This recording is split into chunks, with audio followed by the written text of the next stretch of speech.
my new phone, wider lens, means I gotta hide this stuff a little better. That should be fine. In last week's video, I talked about the 2019 reading challenge, and I alluded to the fact that my family is doing another one for 2020. And here are those books. Ba-ba-ba-ba-ba. Wrigley, it's your first video of 2020. Yeah. As a reminder, each family member picked 4 books, and we put them on a list. As long as we each read 12 of the books by the end of the year, we succeed at the reading challenge. If more than one person has read one of the books, then we have to pick a different one to replace it. And this year, so far, nobody has just decided to have 7 books. So that's good, successful so far. So first I'll go over the books that I selected. The first on my list is 11/22/63 by Stephen King. Listen, I love me some time travel, and Stephen King does a great job with this story. It's just good, just a good book. Next one on my list is Stardust by Neil Gaiman. Along the same lines as the last Neil Gaiman I picked, which was The Ocean at the End of the Lane. It's not a modern fairy tale, but it is definitely an original fairy tale. It's got very strong fairy tale vibes. And Neil Gaiman is exceptionally good at that. I think the audiobook is also fantastic for this one. So that's definitely why I picked that one, is partly because Neil Gaiman just does a wonderful job reading that audiobook. The third one I picked is The War of Art by Steven Pressfield. I talked about this one a couple of videos ago when I talked about writing resistance. It's very much about dealing with resistance in your life when it comes to your personal projects.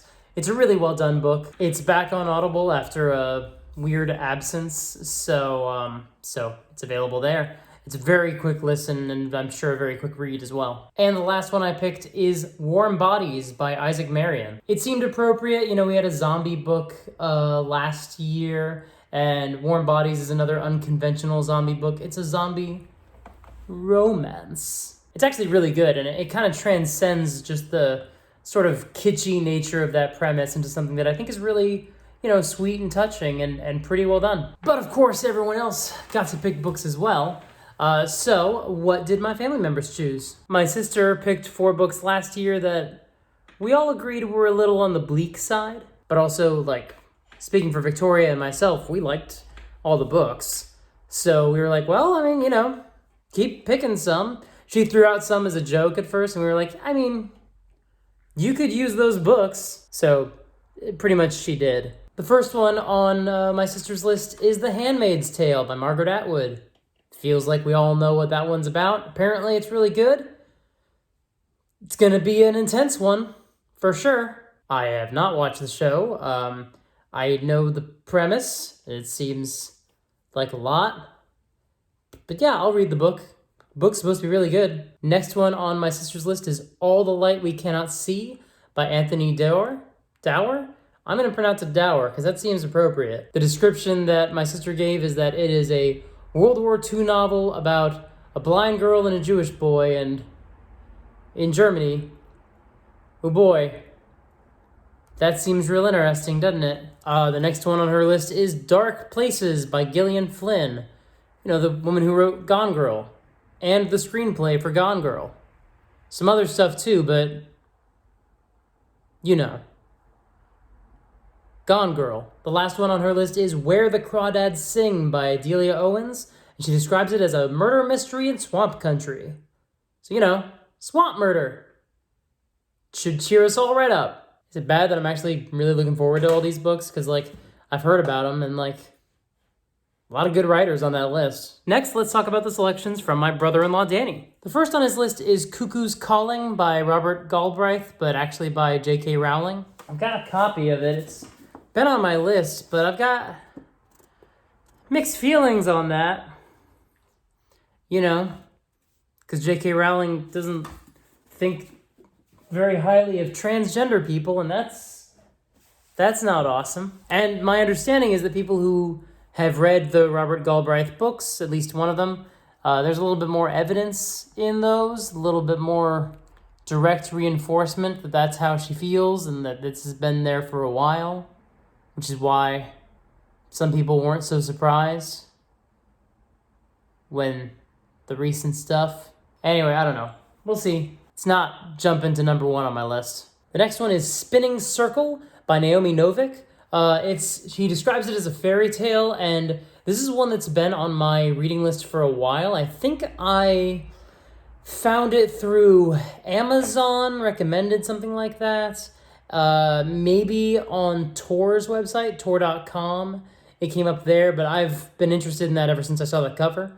So I'm interested to read that one. I don't know anything about it, but I'm interested. Hey, it's me, Editing Mike here, and at this point, I was going to read the third selection by Danny, but he actually changed it in between when I filmed this video and when I edited it. His new selection is The Long Way to a Small Angry Planet by Becky Chambers. He describes it as being like Firefly, and that's all I know about it, and that's enough. I like Firefly, so yeah, I'm interested in that one. Anyway, that's the updated list. The last one on his list is The Golden Compass by Philip Pullman. Since there's a television adaptation of the His Dark Materials series, I've been interested in this one, so this is a perfect excuse for me to read that, probably before I end up watching the show, because that's the kind of guy I am. Next, let's go through the books that my dad suggested. The first is Atomic Habits by James Clear. It's just about, reorienting your habits. I actually have this audiobook already, so I'm interested. This is probably going to be one of the first ones I read, especially early in the year. I think this is an important time to read books about habit changing because, this is the time of year where people do it. Although, you can certainly make the argument that we put a little bit too emphasis on resolutions, and maybe we should change our habits throughout the year.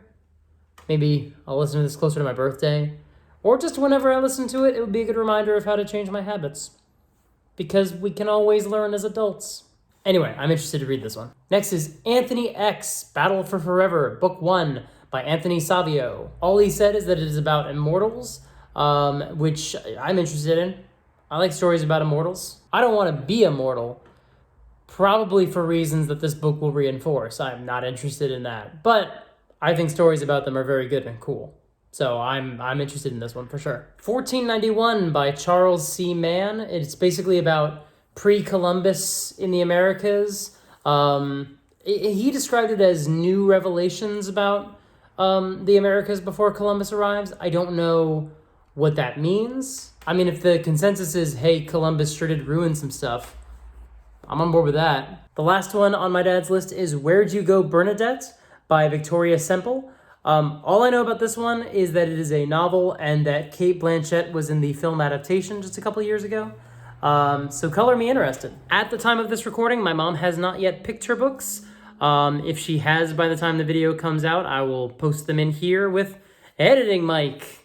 But right now, I don't know what books she would like us to read. So moving right along. The last 4 are from my fiancée, Victoria. The first one is Everybody Always by Bob Joff, about incorporating love and love for your neighbors, following the teachings of Jesus, and kind of trying to incorporate them into your everyday life. Next on the list is Big Magic by Elizabeth Gilbert. She wrote Eat, Pray, Love, but this is not a fiction story, nor is it a memoir exactly. It's closer to what The War of Art is, essentially. This is one that I have read. I read this last year on Victoria's recommendation, so I got a sneak peek of this. And it is essentially about, how to live a creative life, and there's a lot of sort of similar metaphysical stuff to what we have going on in The War of Art.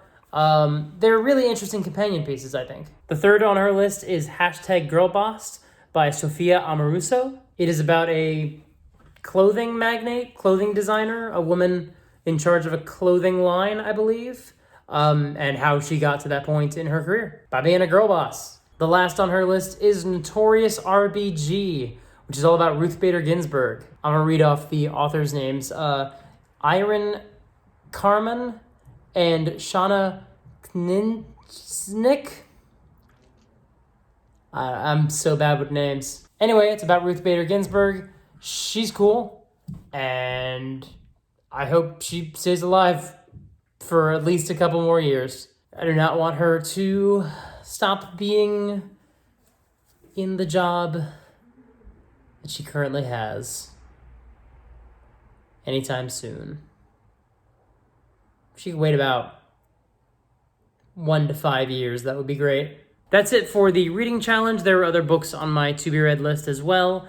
I'm finishing up the recent David Wong books. I just read the third in the John Dies at the End series, which is What the Hell Did I Just Read? It is very crude and goofy. I would not recommend it to my parents or my sister or my fiance. My brother-in-law might like it. Maybe. I'm currently reading his book, Futuristic Violence in Fancy Suits, which I think I would recommend to more people in my family. It kind of feels like a take on the Ready Player One format, but with sort of live streaming and Twitch instead of VR. I think it has a lot to say. I haven't finished it, so it's just a question of whether it sticks the landing, but I think it's got a very interesting setup and a very interesting stuff going on, so I like that one a lot. And yeah, I mean, there's a bunch of other books that I want to read, and in 2020, I'd actually like to read 50 books. That's the challenge I set for myself on Goodreads. So we will see if I accomplish that. This isn't going to be a booktube channel, I'm not going to be doing reviews really, but I might check in with them on my vlogs or, keep you posted. Right now I'm reading Dennis Lehane, as you can see. We are currently doing our nighttime reading of Norse Mythology by Neil Gaiman. Just trying to build the habit and just trying to keep the habit and stay in the habit. And I've made the Sister Act 2 joke before on this channel, but Sister Act 2, back in the habit. I'll reuse the joke, I don't care. Have you read any of these books? If you have, leave me a comment and let me know what you thought of them. No spoilers, please. Give this video a thumbs up if you liked it. And destroy the bell. Annihilate the bell. And don't forget to subscribe. I do videos. I love you, Victoria. And so does Wrigley.